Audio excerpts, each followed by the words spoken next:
Une production Binge Audio, évidemment.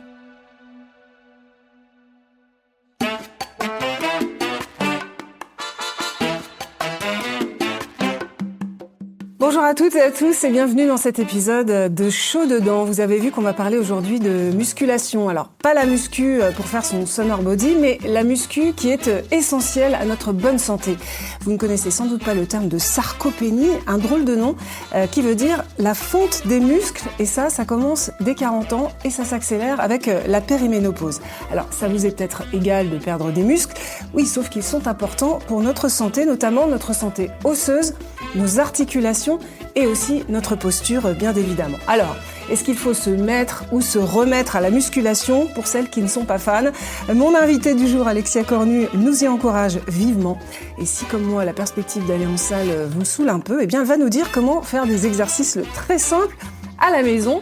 Et il sera aussi question beaucoup du périnée, qu'il s'agit aussi de garder musclé pour éviter le petit accident quand on éternue. Je suis sûre que vous voyez très bien ce que je veux dire. Bonjour Alexia. Bonjour. Tu viens de sortir un livre, Je me mets à la musculation, aux éditions Larousse, donc qui contient énormément de conseils, et notamment à suivre à la maison. Mais avant tout, ce que tu nous dis, et qui est très important, c'est il n'y a pas d'âge pour se mettre à la muscu. Oui, exactement. Il n'y a vraiment pas d'âge pour se mettre à la musculation parce que notre corps, il a cette capacité à pouvoir créer du muscle à tout âge. Et même après la ménopause, on a toujours des sécrétions de testostérone dans notre corps et on a toujours la capacité, si on fait les bons exercices, de pouvoir augmenter notre masse musculaire. Et alors, si on fait déjà du sport, toi tu dis c'est bien, mais ça suffit pas. Par exemple, moi je fais du pilates, du yoga, mais il faut quand même que je fasse du renforcement musculaire. Oui, et encore, pilates, yoga, tu fais pas les sports qui sont les moins efficaces pour maintenir. Il y a beaucoup de femmes que j'accompagne qui font de la course à pied, de la randonnée, du vélo, de la natation. Et là, pour le coup, quand on est sur des sports cardio et d'endurance, on maintient absolument pas sa masse musculaire. En tout cas, pas suffisamment pour lutter contre ce qu'on perd chaque année. Donc, il va falloir faire des exercices qui vont mettre le muscle dans la contrainte. Et pour le yoga et le pilates, ça va dépendre de quelle pratique tu vas avoir. Parce que si tu mets ton muscle dans la contrainte, c'est-à-dire que tu le fatigues suffisamment pour venir le titiller, qu'il ait besoin de s'adapter, tu vas le conserver. Mais si tu es tout le temps dans une zone de confort qui va faire qu'il n'a pas besoin de s'adapter parce qu'il n'est pas contraint suffisamment, dans ce cas-là, tu vas en perdre. Et alors, pourquoi est-ce que le muscle est si important ? Pour plusieurs raisons. Déjà, c'est un organe métabolique, donc qui est responsable de l'équilibre au niveau énergétique. À la fois, ça permet de garder de l'énergie au quotidien. Donc, quand on est fatigué, par exemple, le fait de faire une séance de sport où on va stimuler correctement le muscle sans aller non plus trop dans une fatigue importante comme du cardio, ça va permettre de gagner en énergie. Aussi, le muscle, il consomme de l'énergie au quotidien. C'est pour ça aussi qu'il y a beaucoup de femmes qui comprennent pas parce qu'elles me disent mais je fais du sport pareil, je mange pareil, mais je stocke quand même plus de gras. Comment ça se fait ? Parce qu'en fait, le muscle est responsable d'une grande partie de nos dépenses caloriques au quotidien, même au repos, même sans faire de sport. Donc quand on en perd, du coup, on consomme moins de calories au quotidien et donc on stocke davantage. Donc déjà, pour ne serait-ce que stabiliser son poids, c'est intéressant, mais aussi pour éviter des maladies. Par exemple, on sait que la résistance à l'insuline change quand on arrive en périménopause et le muscle, en fait, a des petits capteurs d'insuline qui permet, quand on mange un peu plus sucré, de pouvoir capter cette insuline et donc récupérer le glucose, le glycogène et le stocker dans les muscles, ce qui évite du coup d'avoir des risques de diabète. Donc c'est bien aussi pour pouvoir modérer et réguler sa glycémie. Et puis ce qui est important et qu'on ne sait pas forcément, c'est que il est aussi essentiel à la santé de nos os. Est-ce que tu peux nous expliquer pourquoi ? En fait, les os, c'est comme les muscles. Pour qu'ils s'entretiennent avec l'âge, il faut qu'ils soient soumis à de la contrainte. Quand on fait du renforcement musculaire, on vient exercer de la pression sur les muscles qui doivent s'adapter du coup et donc se contracter pour lutter contre les contraintes qu'on leur met. Et ça rajoute de la contrainte également pour les os. Le fait d'avoir ces micro-impacts et ces micro-contraintes osseuses permettent de maintenir une densité osseuse. Et donc la sarcopénie, qui est une perte de densité musculaire, plus l'ostéoporose, qui est une perte de densité osseuse, sont du coup beaucoup moins à risque si on fait du renforcement musculaire. Effectivement, c'est intéressant. Est-ce que tu peux nous expliquer, encore une fois, ce qui se passe dans le corps à la péri et à la ménopause? Donc à la périménopause, on va avoir des diminutions progressives de nos oestrogènes et de progestérone, et en fait qui est liée à une diminution de nos stocks de follicules. Et en fait, le corps va s'adapter à ça parce qu'il est en adaptation permanente. Et donc, pour contrebalancer le fait qu'il y a de moins en moins de follicules, il va booster les hormones. Donc, en fait, c'est pas juste une simple diminution progressive de nos hormones sexuelles.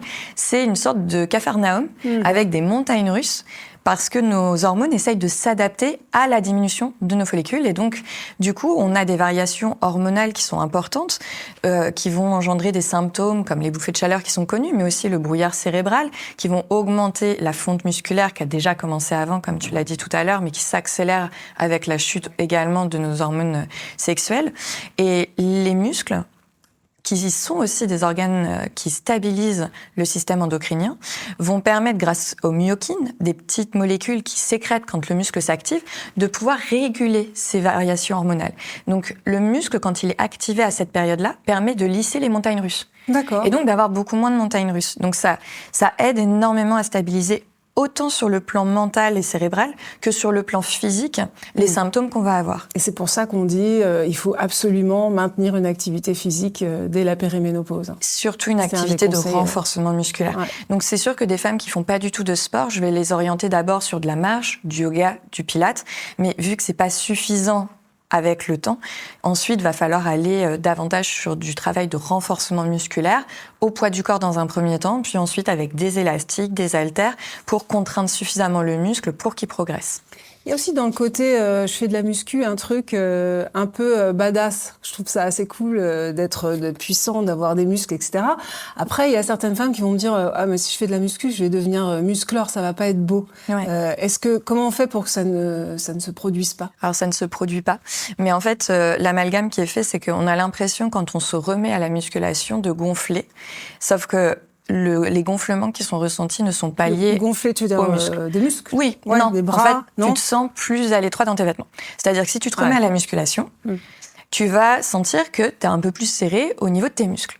Et c'est vrai qu'ils gonflent un peu, mais c'est pas les muscles qui gonflent. En fait, quand tu remets de la contrainte sur tes muscles, ils vont augmenter leur capacité de rétention énergétique. Ça veut dire qu'ils vont augmenter leur capacité à stocker du glycogène musculaire. Cette augmentation du stock du glycogène musculaire s'accompagne d'une augmentation de rétention d'eau. D'accord. De plus, quand tu te remets à la musculation, tu génères des petites inflammations qui s'appellent des courbatures. Et ces inflammations s'accompagnent de rétention d'eau également. Donc, il est vrai que quand tu te remets à la musculation, pendant les 3-4 premières semaines, tu peux avoir cette sensation d'être un peu plus gonflé, mais c'est de l'eau, ce n'est pas tes muscles. Ok, et ça dure pas. Et ça dure pas. tu nous rassures. Donc, pour vraiment augmenter sa masse musculaire et être bodybuildé, c'est très difficile. Ça demande des efforts très intenses, très réguliers. Ça demande des prises alimentaires de protéines plusieurs fois par jour, pas 3-4 fois, mais 7 fois.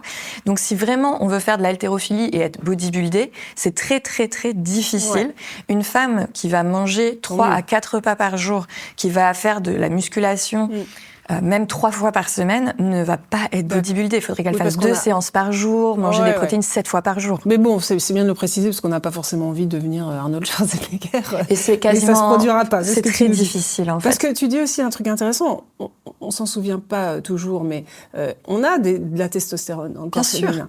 Alors, on a un taux de testostérone qui est trop faible, ça c'est ce que tu expliques, pour justement qu'on devienne des gros musclores, etc. Donc on est rassuré. Tu dis aussi un truc hyper intéressant dans ton bouquin, c'est que contrairement aux oestrogènes et à la progestérone, la testostérone et la DHEA ne diminuent que très légèrement à la ménopause. Ça veut dire, et je te cite toujours, que contrairement aux idées reçues, on peut continuer à se muscler efficacement après la ménopause grâce à la testostérone qui persiste dans l'organisme, à condition de stimuler régulièrement donc les muscles. D'où ton propos. C'est hyper intéressant ce que tu dis, et il faut vraiment que les personnes aient cette notion-là. C'est-à-dire que pour qu'on arrive à augmenter notre masse musculaire, il nous faut mettre le muscle dans la contrainte. Donc ça se fait uniquement si on fatigue suffisamment le muscle. Il faut qu'on ait de la testostérone, et ça, on continue d'en sécréter. Parce qu'en fait, la diminution de testostérone, elle commence dès 30 ans. Mais elle est progressive chez la femme. Très progressive. Très progressive. Ouais. Donc, on continue d'en sécréter, donc on peut toujours faire du muscle. Et il faut apporter absolument des acides aminés via des protéines, qui peut se faire uniquement via l'alimentation. Ouais. Et donc, la recette pour faire du muscle, ou maintenir sa masse musculaire, c'est mettre le muscle dans la contrainte. Les sécrétions de testostérone, elles sont là. Augmenter les apports en protéines Ça, on va y revenir, Alexia. Simplement, pour dire à quel point c'est important, je suis ton profil Instagram. Tu disais récemment que tu avais fait une chute à ski et que si tu n'avais pas cet entraînement physique régulier, tu aurais certainement eu un truc beaucoup plus grave. Oui, complètement. Vraiment, moi, la raison pour laquelle je fais ce métier-là, c'est vraiment dans un objectif de prévention et de longévité. Donc en fait, les bikini body, etc., moi je m'en tape. Ce qui m'intéresse, c'est que les femmes que j'accompagne, elles soient en bonne santé longtemps. Et je montre l'exemple sur moi, en fait, que quand effectivement je fais une mauvaise chute à ski, que j'aurais pu vraiment avoir un genou et être immobilisée pendant plusieurs semaines, le fait d'avoir une bonne masse musculaire, en fait, m'a permis de limiter énormément les dégâts et de préserver du coup mes articulations. Ouais. Et c'est clé. On a mal aux articulations quand on vieillit parce qu'on se déconditionne, on perd de la masse musculaire. Les douleurs articulaires, les tendinites, les capsulites et toutes ces... Capsulite, c'est l'épaule. Ces inflammations importantes de l'épaule. Ouais. Toutes ces inflammations et ces douleurs articulaires viennent parce qu'on perd de la masse musculaire. Et avoir un discours de dire « attention, ne faites plus rien, arrêtez de bouger » alors que c'est la raison pour laquelle on est blessé. Non, mais ça, oui, ça on sait maintenant qu'il faut privilégier le mouvement, même s'il faut faire attention. Toi, tu es en âge d'être périménopausée ? Je vais sûrement bientôt commencer à être en périménopause, oui. T'as quel âge 37. 37, oui, donc ouais. c'est encore... Tu peux commencer à sentir les symptômes avec des copines, tu vois, en commun. Parce que moi, je fais beaucoup d'observations du cycle. Et donc, du coup, quand on prête attention et qu'on connaît les symptômes, du coup, on prête plus attention. Et c'est vrai que les dérèglements du cycle, ils peuvent arriver bien avant la ménopause. Alors, tu disais, je crois 2-3 fois par semaine, c'est déjà la base pour bien s'entretenir. C'est quoi la routine que tu conseilles ? La routine que je conseille, c'est dans un premier temps de faire de la mobilité, donc c'est-à-dire du travail d'assouplissement et d'étirement actif quotidiennement, parce qu'on se raidit énormément avec l'âge et encore plus avec la diminution des oestrogènes. Donc c'est très important de maintenir du travail d'assouplissement dynamique. Comme ça, on fait travailler le muscle en même temps. Donc ça, je recommande 10 minutes par jour. Okay. Et ensuite, pour la musculation... Oui, ça c'est peu en fait. Oui, ça suffit. 10 minutes par jour, c'est le minimum pour s'entretenir de mobilité. Ensuite, je recommande pour la musculation 60 minutes par semaine minimum. Donc ça peut être 10 minutes par jour, ça peut être 20 minutes 3 fois par semaine, ça peut être 30 minutes 2 fois par semaine, mais d'essayer d'avoir un quota de 60 minutes de musculation. Et je rappelle que la musculation, c'est mettre le muscle suffisamment dans la contrainte pour qu'il se fatigue. Sinon, il n'y a pas d'adaptation. Et puis, je recommande aussi de bouger 30 minutes par jour parce qu'on peut aller à la salle et faire 60 minutes de musculation par semaine et être sédentaire. Donc, c'est vraiment... C'est ça. D'y aller en voiture, par exemple. En fait, c'est ça. Moi, j'ai des personnes qui font même des fois 3 fois 1 heure de gym par semaine, mais elles sont sédentaires parce qu'elles sont 8 heures assises par jour. Donc, et en fait, les deux sont importants. Il y a l'activité sportive et l'activité physique. L'activité physique, c'est vraiment de lutter contre la sédentarité et d'activer son corps, de l'utiliser au moins 30 minutes par jour. Et ensuite, il y a l'activité sportive où là, la musculation est extrêmement importante pour lutter contre la diminution naturelle de notre masse musculaire.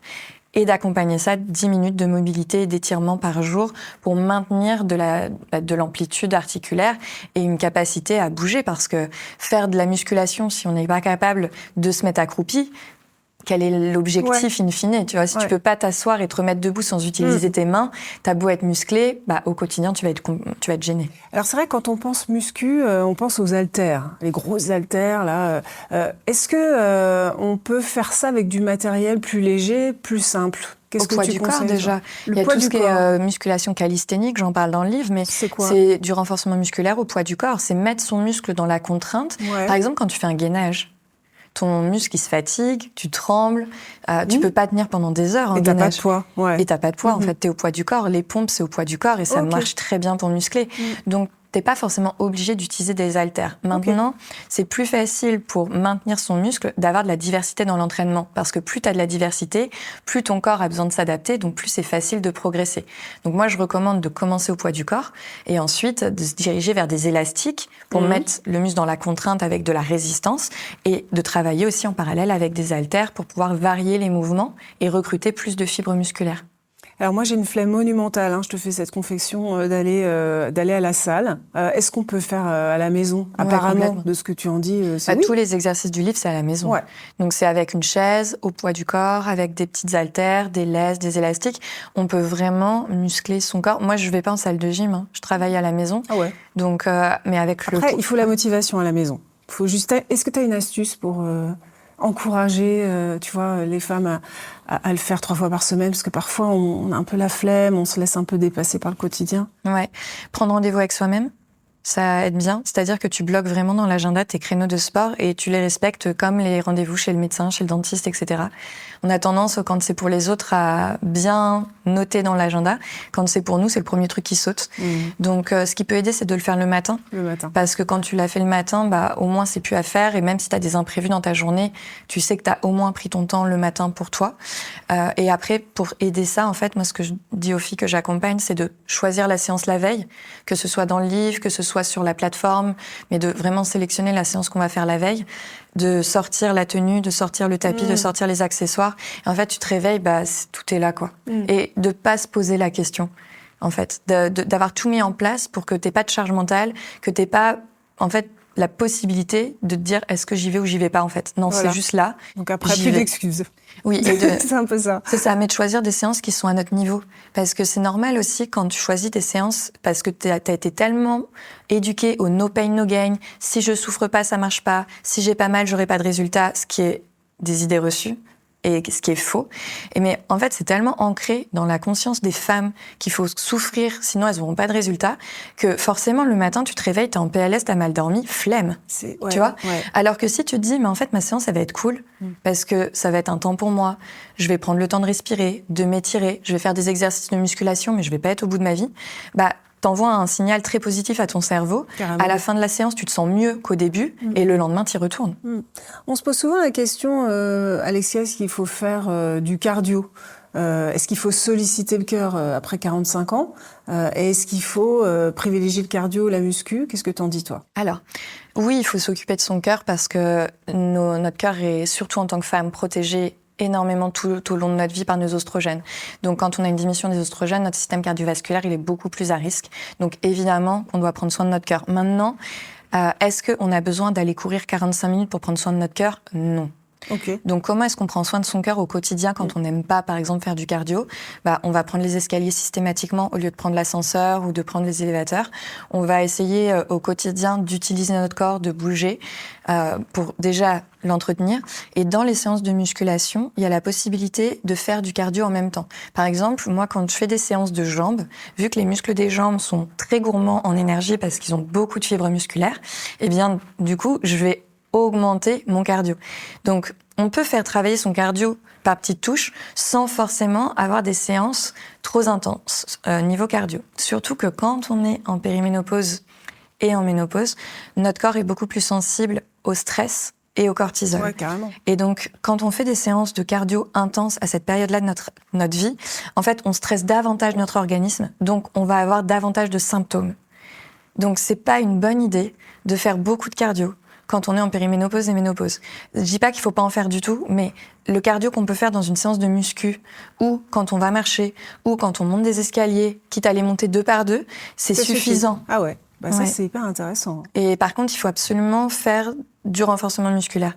Parce que en faisant du renforcement musculaire, gainage, squat, on fait des pompes, en fait, vraiment on prend soin de notre muscle. Et tu dis aussi, quand on est en surpoids, vaut mieux faire de la muscu que du cardio. Évidemment. Idem quand on est en fatigue chronique. Quand on est très fatigué, quand on est en période de changement hormonal, postpartum, périménopause, au début de la ménopause, quand on est en surpoids, en fait, quand on a déjà des facteurs qui stressent notre organisme, parce qu'on dort mal, parce qu'on est très stressé, parce qu'on est en surpoids, parce qu'on a des bouleversements hormonaux, c'est pas une bonne idée de rajouter trop de contraintes cardio, parce que ça stresse trop notre corps, qui ne peut pas gérer autant de stress parce qu'il est déjà en fait beaucoup trop chargé. Donc il va pas gérer la suradaptation comme il faut, il va stocker davantage de graisse, il va être très très fatigué, on va mettre beaucoup trop de temps à se remettre de notre séance de sport. Alors que si on fait une séance plus douce, plus ciblée, plus efficace en muscu, on va générer de l'énergie là où en cardio en fait on en perd. Et alors, on en parlait un tout petit peu tout à l'heure, au-delà de se muscler, qu'est-ce qu'on adopte comme comportement alimentaire pour éviter cette fameuse sarcopénie qui est décidément un mot rigolo. C'est quoi la bonne hygiène alimentaire? Il y a 2 choses qui sont très importantes. La première, c'est que si on est en déficit calorique, notre corps, à aucun moment, il va se dire que c'est une bonne idée d'augmenter sa masse musculaire. Parce que notre masse musculaire, elle consomme plus d'énergie que notre masse grasse. Or, notre masse grasse, ce sont des réserves d'énergie. Ouais. Un corps qui est fatigué, qui est stressé, qui est en déficit calorique, ne fera pas de muscles. Parce qu'il est en mode survie. D'accord, donc ça va contre l'idée de... Contre tout ce qu'on de se entend réguler tout le énormément, de temps, faire des régimes qu'il faut et faire tout, quoi. attention à ce qu'on mange, la quantité et tout. Je fais manger davantage les femmes que j'accompagne. Ok. Elles sont en déficit calorique. En déficit calorique, on ne peut pas augmenter notre métabolisme. Plus tu diminues les apports de l'extérieur, donc ta nutrition, plus tu diminues tes apports énergétiques, plus ton corps s'adapte. Notre corps s'adapte en permanence. Quand on lui donne moins de calories que ce dont il a besoin, il se dit « Ok, j'ai moins que ce dont j'ai besoin, donc je vais baisser mes besoins ». Qu'est-ce que fait le corps pour baisser ses besoins? Il perd de la masse musculaire, parce que c'est le muscle qui consomme le plus d'énergie. Donc, plus tu fais un déficit calorique, plus tu perds du muscle. Plus tu perds du muscle, plus tu stockes du gras. Plus tu as mal aux articulations parce qu'elles sont plus soutenues par ton muscle. Ah ouais. Et plus ton organisme il est stressé et inflammé parce que le muscle régule l'inflammation. Donc, tu as des douleurs partout. Donc, Et ouais. tu stockes du gras. Mais il faut pas manger n'importe quoi. Non, j'ai pas dit qu'il fallait... Non, toi, mais tu en fait, cibles il faut manger notamment plus, les mais protéines, mieux. par exemple. Donc, il faut manger plus de protéines. Ouais. Il faut manger plus de glucides complexes. Mais c'est essentiel de ne pas être en déficit calorique. Il faut manger ce dont notre corps a besoin et manger des aliments de bonne qualité, parce que c'est en mangeant des aliments comme les protéines et les glucides complexes de bonne qualité, avec évidemment toujours les légumes, etc., parce qu'il en faut dans chaque assiette.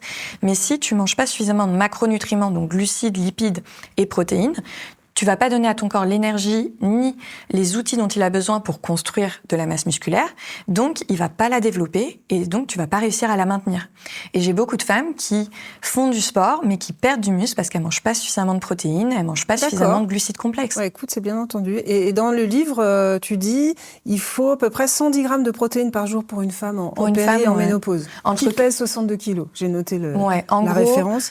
Entre 90 et 120 grammes pour une femme. Mais attends, mais alors, un filet de poulet ou un filet de poisson, tu dis que c'est 20 grammes. Oui. Donc, dis donc, il y a un sacré gap après à remplir. Donc, essayez d'être à 30 grammes par repas. Comme ça, si tu fais 3 repas par jour, tu arrives à 90. Et quand tu te fais une collation, tu essayes de te faire une collation qui contient des protéines. Comme ça, tu te rapproches des 100, 120 grammes par jour. Ouais. Et pour arriver effectivement à 30 grammes par repas, si tu as un seul apport en protéines par repas, tu vas pas y arriver. Avec un œuf qui prend 6 grammes de protéines, avec du poulet, une escalope qui te prend 20 grammes de protéines, pour être à 30 grammes par repas, si tu n'as qu'une seule source de protéines, c'est compliqué. Donc moi, ce que je recommande, c'est de varier les sources de protéines. Le matin, par exemple, tu peux te faire une omelette avec 2 œufs, ou tu peux te faire 2 œufs à la coque, etc. Avec, tu vas te prendre, par exemple, du pain qui va être riche en fibres et riche en protéines parce qu'il va contenir des noix, des amandes, des graines. Tu vas à côté te faire par exemple un petit chia pudding ou manger quelques noix, quelques amandes. Et en fait, c'est le cumul de diverses sources de protéines qui vont te permettre d'atteindre les 30 grammes par repas.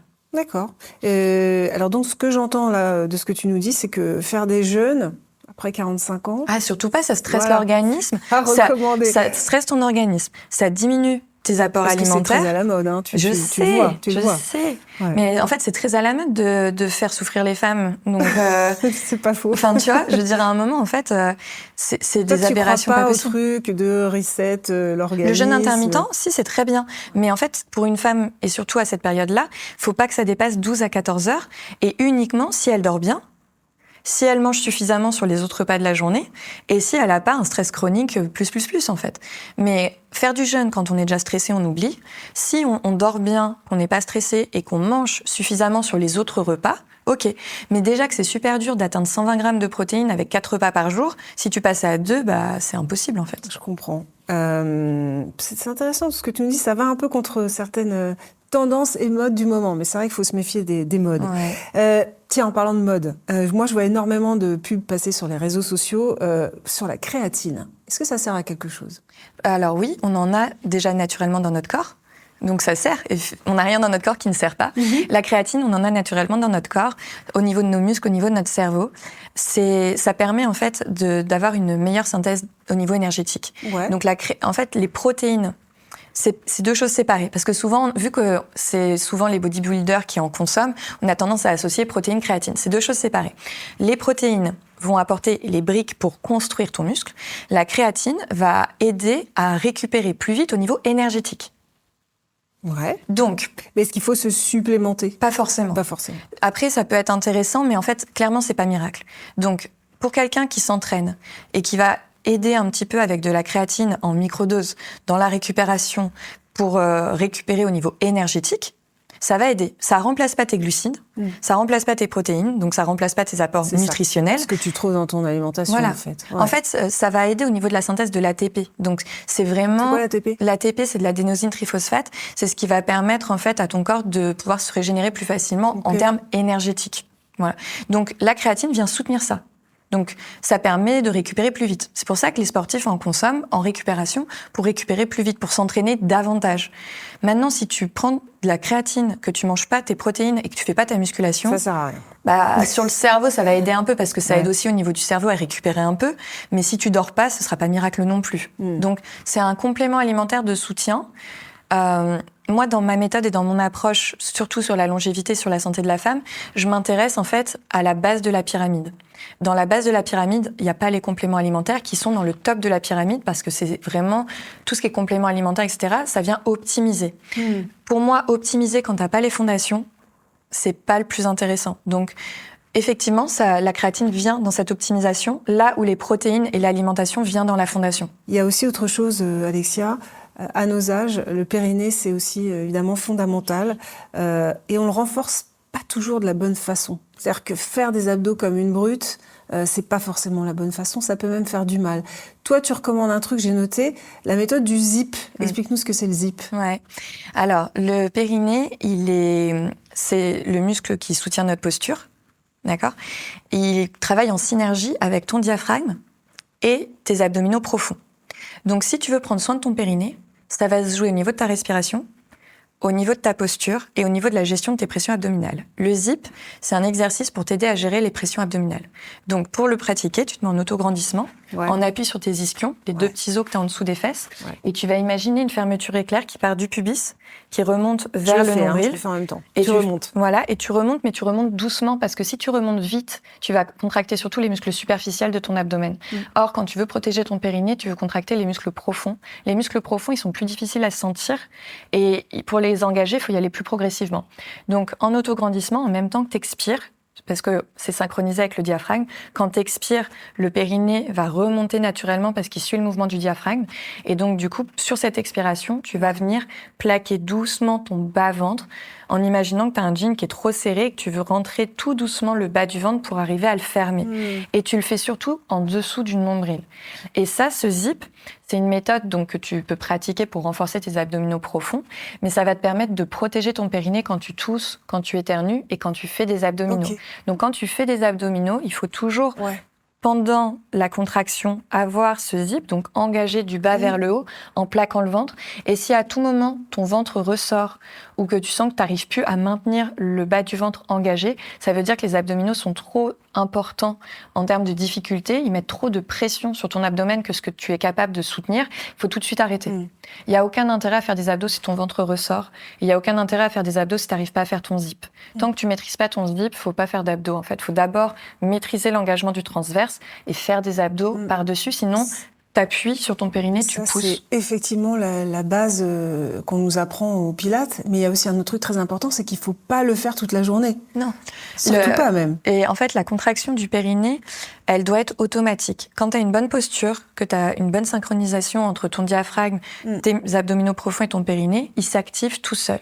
Quand il n'est plus actif tout seul, c'est-à-dire que quand tu as une toux, un éternuement, que tu fais des exercices et que tu as l'incontinence, ça veut dire que tu as perdu cette synchronicité. Ça ne veut pas forcément dire que ton périnée, il n'est pas assez fort.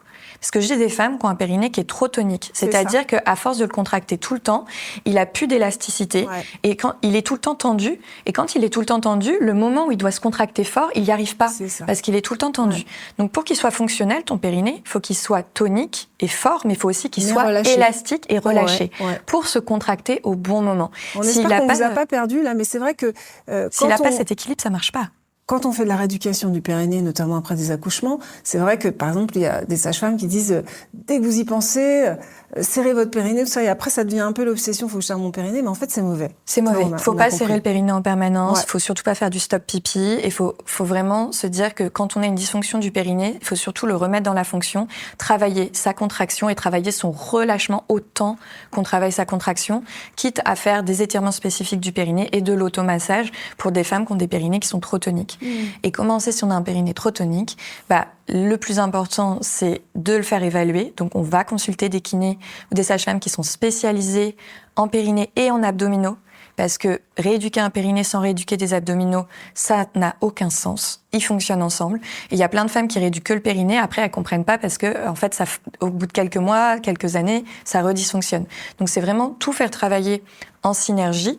Et si on a des douleurs pendant les rapports sexuels, des lombalgies chroniques, qu'on sent des difficultés de contraction du périnée et de relâchement, là, il faut vraiment s'en occuper parce que sur le long terme, et c'est important de le rappeler, un périnée qui est dysfonctionnel, c'est des risques de prolapsus et de descente d'organes. Ouais. Même chez des femmes jeunes, moi j'accompagne des femmes qui ont 35 ans et qui ont des descentes d'organes parce que mauvaise gestion des pressions abdominales, périnée trop tonique. Ouais. Et en fait, ça fonctionne pas. Bon, et en tout cas, c'est bien de, effectivement, mettre l'accent sur le rôle des sages-femmes qui sont d'un grand secours pour nous suivre dans tout notre parcours. Tu donnes un autre conseil également, alors à la fois sur tes réseaux et aussi dans ton livre, c'est de boire beaucoup d'eau, évidemment. C'est quoi, 2 litres par jour? Au moins 1,5 litre d'eau plate, sans saveur. Donc, je ne compte pas le thé, le café, les jus, les soupes, les gazpacho. Enfin, voilà. C'est vraiment d'essayer d'avoir au moins 1,5 litre d'eau plate par jour, sans saveur, sans jus de citron, sans rien dedans, parce que c'est ce qui hydrate le mieux. Et ensuite, en plus de ça, on peut avoir d'autres apports hydriques. Mais attention aux diurétiques. Donc thé, café, qui vont déshydrater de l'intérieur. Donc on a l'impression, parce qu'on boit du liquide, de s'hydrater, sauf qu'en fait, les substances qu'elles contiennent déshydratent de l'intérieur. Et moi, il y a des femmes qui font énormément de rétention d'eau parce qu'elles boivent 2 litres de thé par jour. Ah ouais? Oui. Et en fait, le thé et le café n'hydratent pas. Ça compte? Oui, parce qu'il y a des diurétiques dedans. Bon. Donc c'est vraiment 1,5 litre d'eau. Moi, je bois 3 litres d'eau par jour, donc faut pas avoir peur de boire de l'eau. Ouais. On peut aller jusqu'à 3 litres, mais c'est au moins 1,5 litre d'eau par jour. Surtout quand on a un périnée dysfonctionnel ou quand on a un métabolisme qui ralentit, parce que l'eau permet de relancer le métabolisme. Beaucoup de femmes qui boivent pas suffisamment, qui ont des urines qui sont concentrées, qui vont avoir des urgences urinaires et qui vont avoir du coup des fuites urinaires et des brûlures parce qu'elles ne boivent pas assez. Donc il faut absolument boire de l'eau. Ça fait partie de la base pour notre métabolisme, pour prendre soin de notre vessie, pour prendre soin de nos muscles et aussi pour éviter la rétention d'eau. Aussi à savoir que le cerveau a du mal à faire la différence entre la faim et la soif. Donc j'ai beaucoup de femmes qui, en fin de journée, ont des grosses fringales parce qu'elles n'ont pas bu d'eau de la journée. Et en réhydratant correctement, en fait, ça calme aussi les fringales. D'accord, disons qu'on a fait le plein de super bons conseils là. Merci beaucoup Alexia. On retrouve tous ces conseils évidemment dans ton livre « Je me mets à la musculation ». Merci beaucoup d'être venue dans Chaud Dedans. Merci aux équipes de Binge Audio et Urbania, Charlotte Bex, Juliette Livartowski et Paul Berthiaud en particulier. Quant à vous, chères auditrices, chers auditeurs, prenez soin de vous.